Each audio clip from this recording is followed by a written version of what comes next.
Assalamualaikum warahmatullahi wabarakatuh. Berjumpa bersama saya, Saiful Nugraha, dalam mata kuliah pemrograman visual.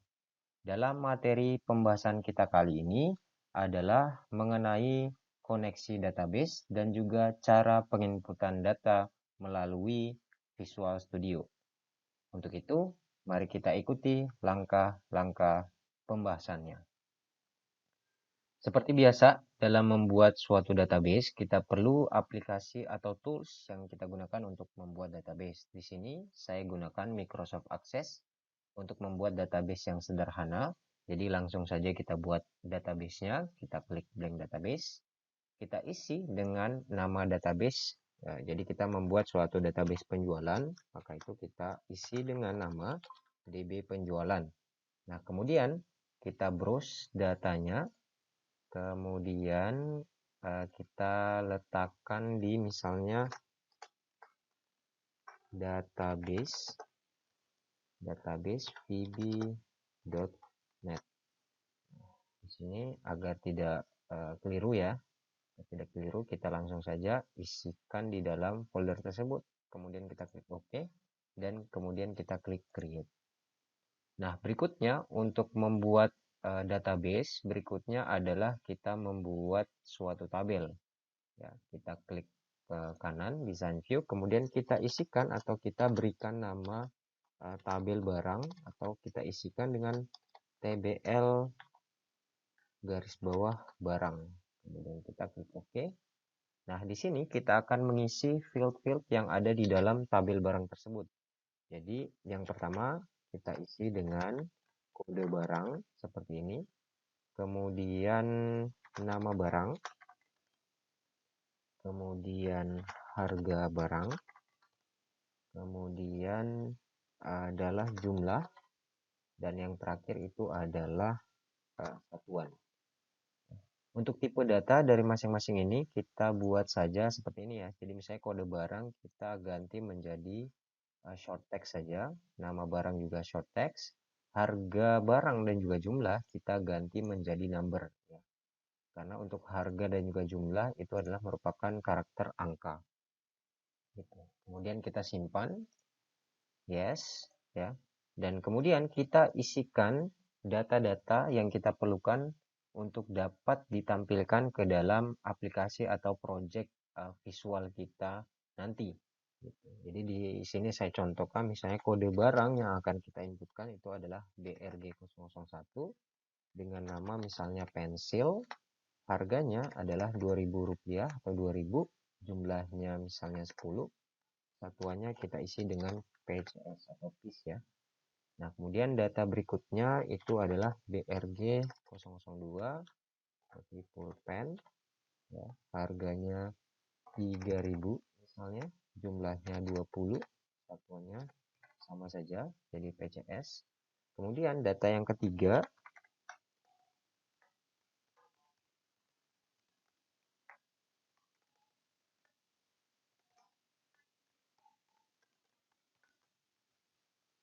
data yang keempat,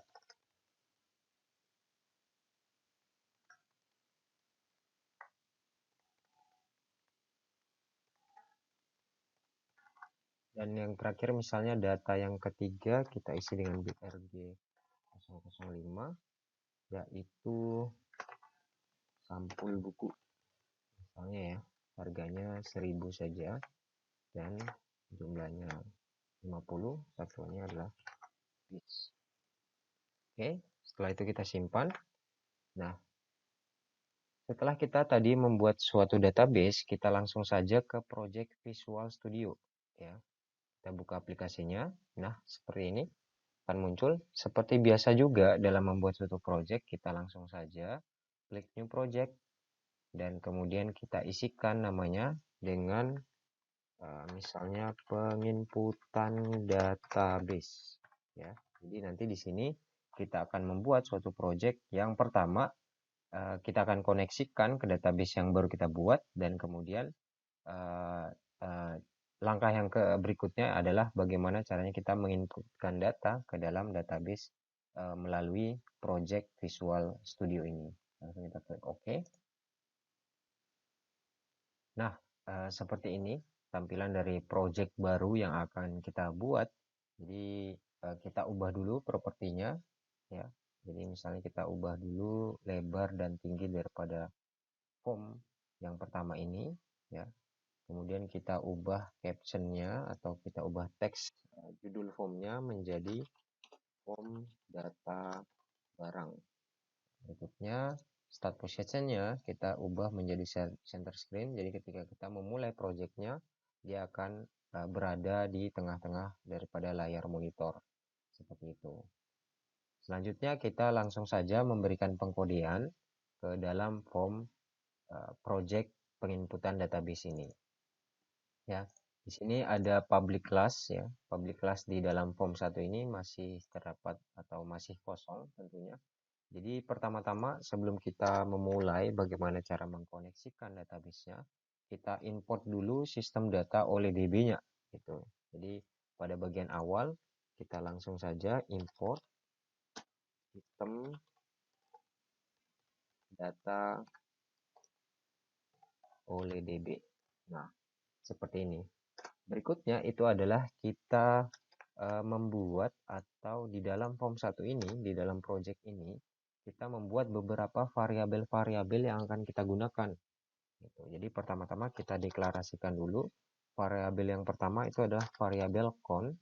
Ini tujuannya itu adalah variabel yang digunakan sebagai koneksi daripada database. Oleh karena itu kita pilih yang oleh DB connection seperti ini. Kemudian kita perlu lagi yang namanya variabel untuk data adapternya. Gitu. Jadi kita yang pertama itu adalah dimcon sebagai koneksi database-nya. Kemudian variabel DA sebagai oleh DB data adapter seperti ini. Kemudian kita perlu lagi yang namanya dataset.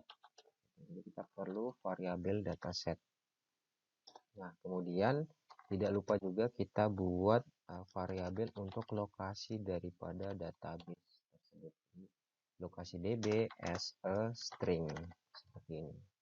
Kalau sudah ya, salah ini. Kalau sudah, berarti kita memerlukan lagi suatu kontrol koneksi daripada database tersebut. Nah, jadi kalau teman-teman sudah pelajari bagaimana mengkoneksikan secara manual, kita perlu yang namanya kontrol koneksi. Ya. Lokasi DB sama dengan provider sama dengan Microsoft AC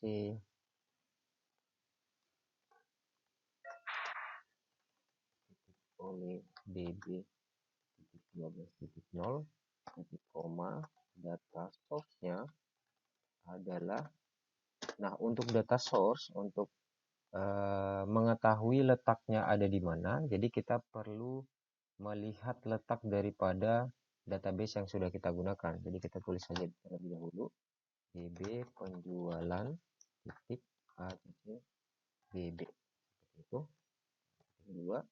Oke, kemudian kita gunakan variabel count sebagai koneksi tadi oleh DB connection itu, kemudian mengacu pada lokasi DB.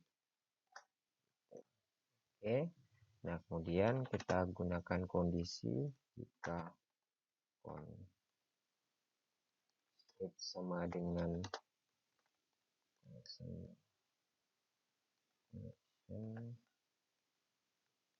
connection set close. Oke, ya. Oke, begitu. Oke, nah kita sudah membuat suatu kontrol koneksi terhadap database yang sudah kita buat, yang namanya adalah DB penjualan di Microsoft Access. Nah, kemudian bagaimana caranya kita menampilkan ya, kita menampilkan oh ya, terlebih dahulu kita gunakan data grid view. Mohon maaf. data grid view ini yang nantinya akan menampilkan data-data atau data dalam database yang kita koneksikan tadi. Jadi logikanya, kita akan set logikanya adalah ketika form ini akan dijalankan, maka data yang ada di dalam database penjualan itu akan muncul di dalam data grid view ini.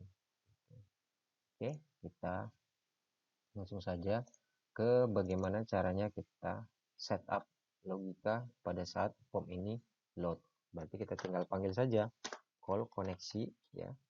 Kemudian variabel DA sebagai oleh DB adapter tadi ya, data adapter. Nah, kemudian bagaimana caranya memanggil tabel yang ada di dalam form TBL barang. Oke, ini select kali.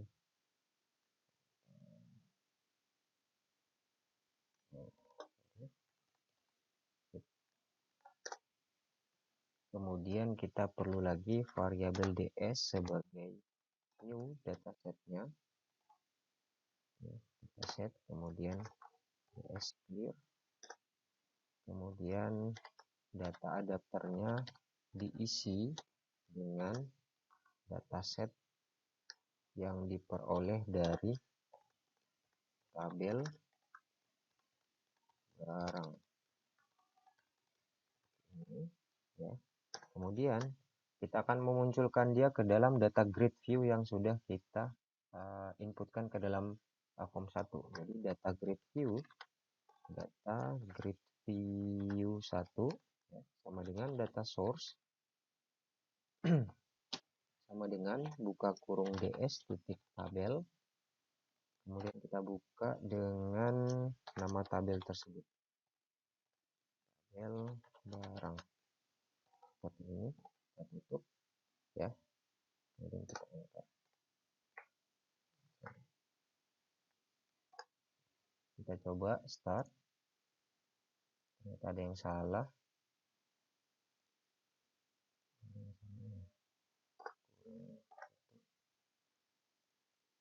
Oke,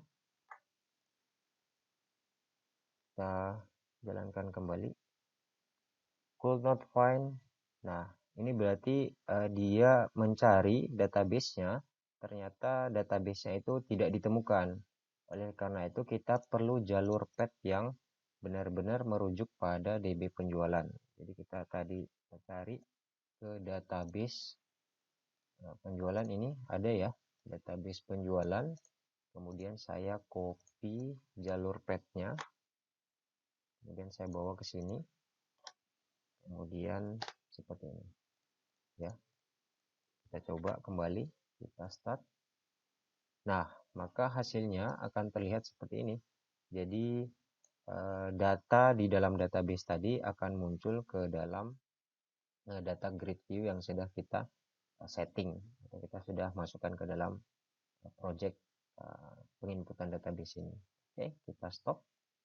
Nah, berikutnya itu adalah kita mencoba mendesain form ini itu dengan menggunakan beberapa tabel label maksud saya, dan juga text box dan juga button ya. Jadi saya perlu suatu label ya, suatu label saya taruh di sini, saya isikan dengan kode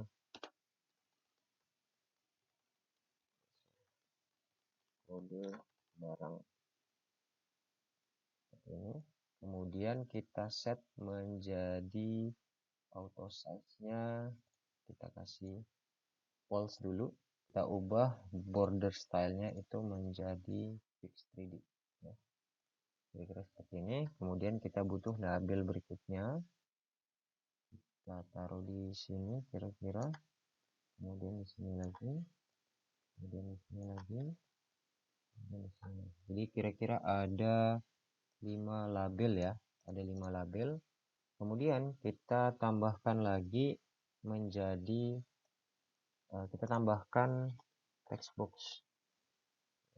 Tambahkan text box seperti ini. Oke.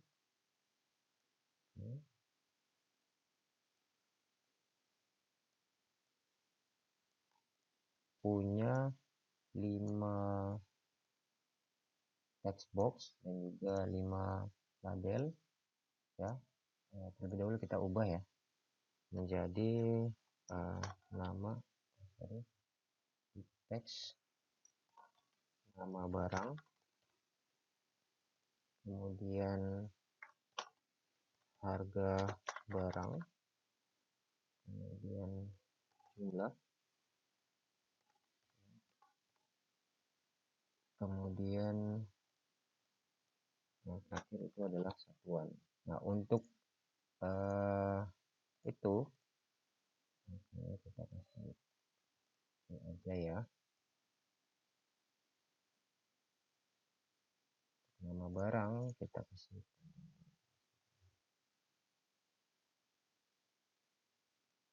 Oke, sehingga kita sudah mempunyai 5 buah label dan juga 5 buah text box. Untuk identitas dari masing-masing text box kita perlu perhatikan bahwa kita harus mengisikan nama text box agar kita tidak keliru ya, keliru terhadap text box yang satu dengan lainnya. Jadi untuk text box yang berada pada kode barang saya isikan dengan txt kode barang ya. Kemudian nama barang txt nama barang, harga barang juga seperti itu, txt harga, kemudian untuk jumlah txt jumlah, kemudian yang terakhir itu adalah txt. Kemudian setelah kita membuat beberapa label dan juga beberapa text box, yang perlu kita tambahkan itu adalah suatu button ya. Suatu button kita masukkan ke dalam seperti ini, misalnya kita taruh di sini saja. Nah, kita isikan dengan teksnya kita ubah menjadi insert atau input boleh ya, insert atau input. Jadi logikanya itu adalah ketika tombol button atau tombol insert ini kita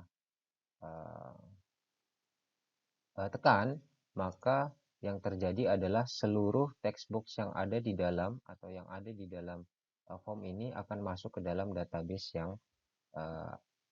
yang sudah kita koneksikan tadi, seperti itu. Jadi kita langsung saja. Tetapi sebelum kita menginsertkan atau menginputkan ke dalam data-data yang kita masukkan ke dalam database, kita bisa membuat suatu validasi terhadap text box yang ada di dalam form ini. Jadi misalnya ada data yang belum diisi, jadi belum bisa diinputkan ke dalam database. Jadi kita bisa coba buat dengan ya if txt kode barang sama dengan kosong or the text ya, the text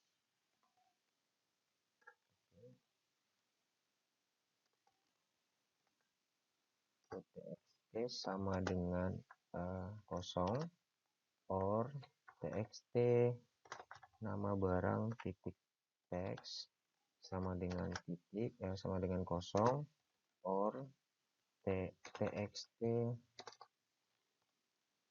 harga sama dengan kosong,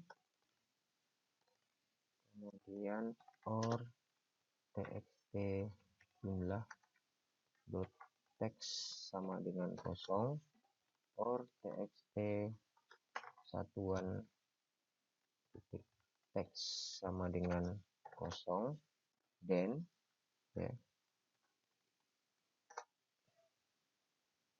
kita berikan message box saja, message box pastikan data semua terisi. Ini ya, kita coba.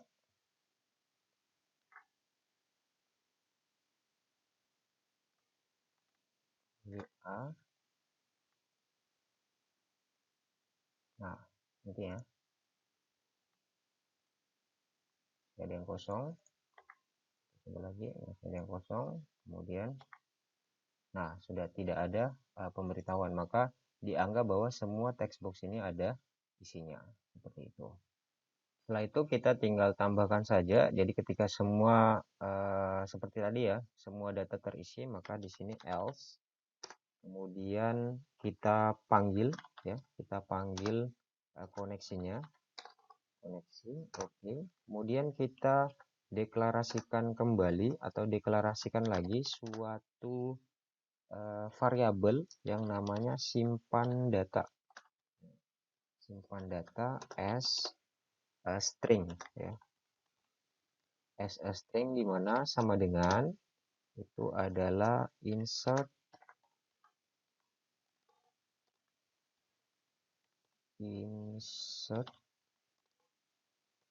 into tabel barang, di mana value-nya itu berasal dari ya, value-nya itu berasal dari, kita buka kurung dulu, kemudian txt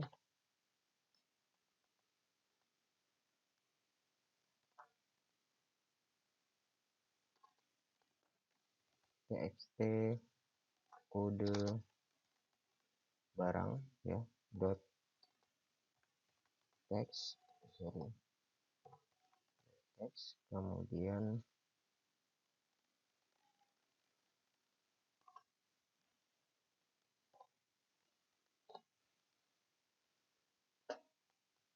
koma,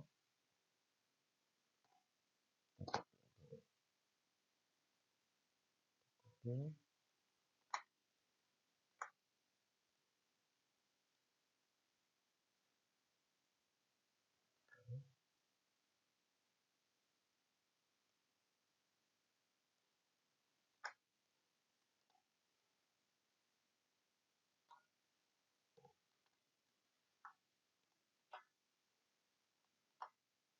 Jadi ada 5 text boxnya, jadi ini kode barang, kemudian ini berarti nama barang ya, kemudian yang ini txt harga, yang keempat itu adalah txt jumlah ya.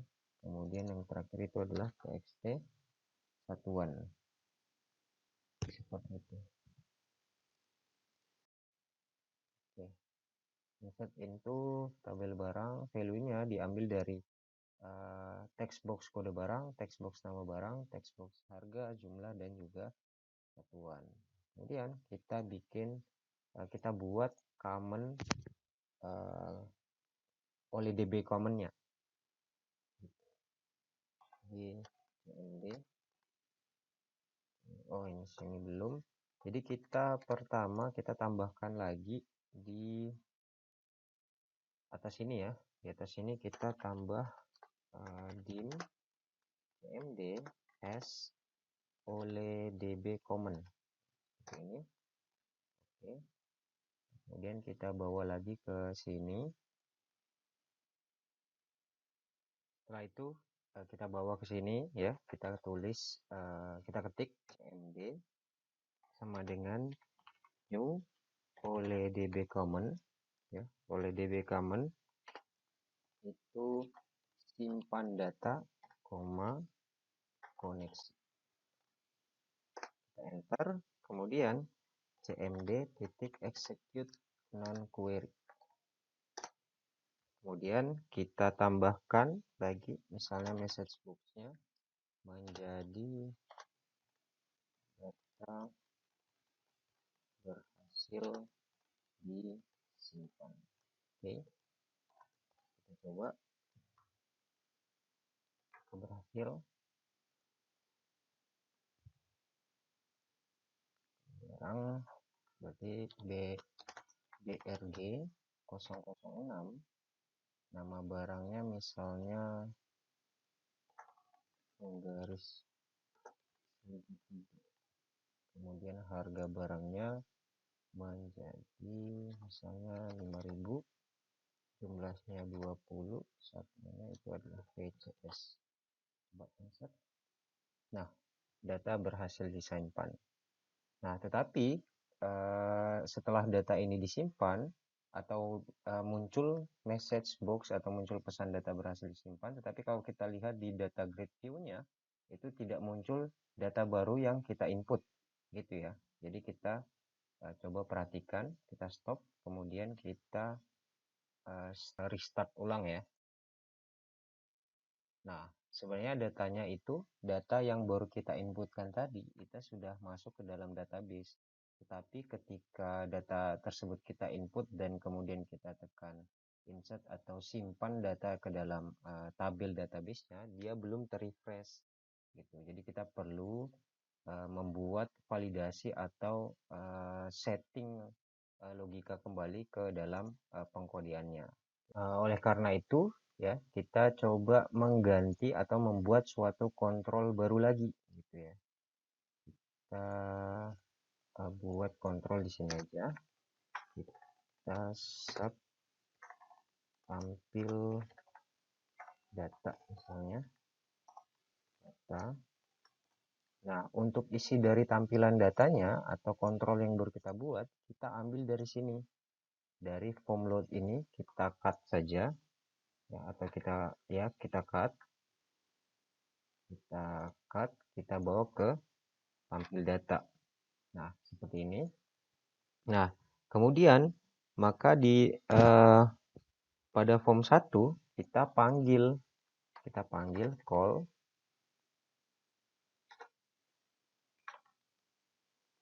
tampil data, ya, call tampil data seperti ini ya. Coba ya, setelah tadi kita membuat atau kita memanggil tampil data atau kontrol yang baru kita buat, kita bawa lagi ke dalam tombol gitu, tombol insert yang ada di project kita. Jadi di bawah pesan data berhasil disimpan, kita langsung saja call tampil data seperti ini. Kita coba ya. Kita coba dengan mengisi data baru yang ada di sini. Kita start. Kemudian kita isi datanya menjadi BRG 007 misalnya. Nama barang menjadi buku gambar misalnya. Buku gambar, harganya itu adalah 7.000 misalnya, kemudian jumlahnya 20, satuannya sama ICS, kemudian kita insert, jadi kita masukkan ke dalam tabel database. Kita klik, nah, data berhasil disimpan, kemudian saya klik OK. Nah, maka tabel atau data grid view-nya itu sudah ke refresh, gitu ya. Sudah ke refresh, jadi data yang barusan kita inputkan langsung ada di dalam tabel database tersebut. Nah, baiknya lagi ketika kita setelah kita selesai mengisikan atau menginputkan ke dalam tabel database, kita buat lagi suatu kontrol untuk mengosongkan semua data yang ada di dalam form ini, okay? Yang ada di dalam form ini. Kita coba stop dulu. Kita bikin kembali kontrol baru di sini, ya. Kita buat adalah sub kosongkan form ya, bukan data ya, kosongkan form. Kemudian txt kode barang dot text sama dengan kosong, kemudian txt nama barang dot text sama dengan kosong, kemudian txt harga dot text ya, dot text sama dengan kosong, kemudian txt jumlah text sama dengan kosong juga. Yang terakhir adalah satuan ya, satuan dot text. Setelah itu kita tinggal panggil saja di sini ya. Jadi setelah menampilkan data, dia langsung mengosongkan form.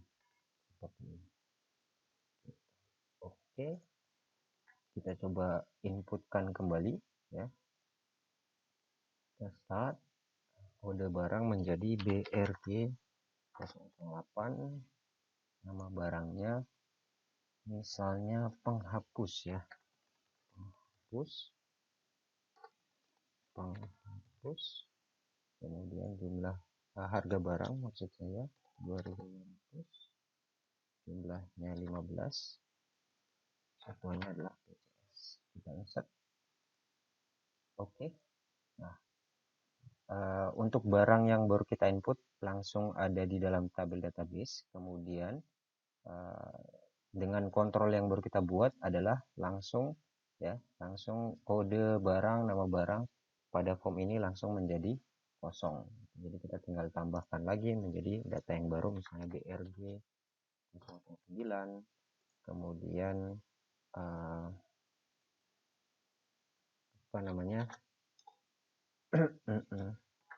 penggaris lingkaran, misalnya harganya 8.000, jumlahnya ada 15, kemudian satunya PCS. Oke. Nah, dia sudah ada 9 data yang ada di dalam tabel database. Seperti itu pembahasan kita pada materi kali ini ya. Selamat berlatih dan mengerjakan praktikumnya. Sampai jumpa lagi di pembahasan materi pemrograman visual lainnya. Terima kasih. Wassalamualaikum warahmatullahi wabarakatuh.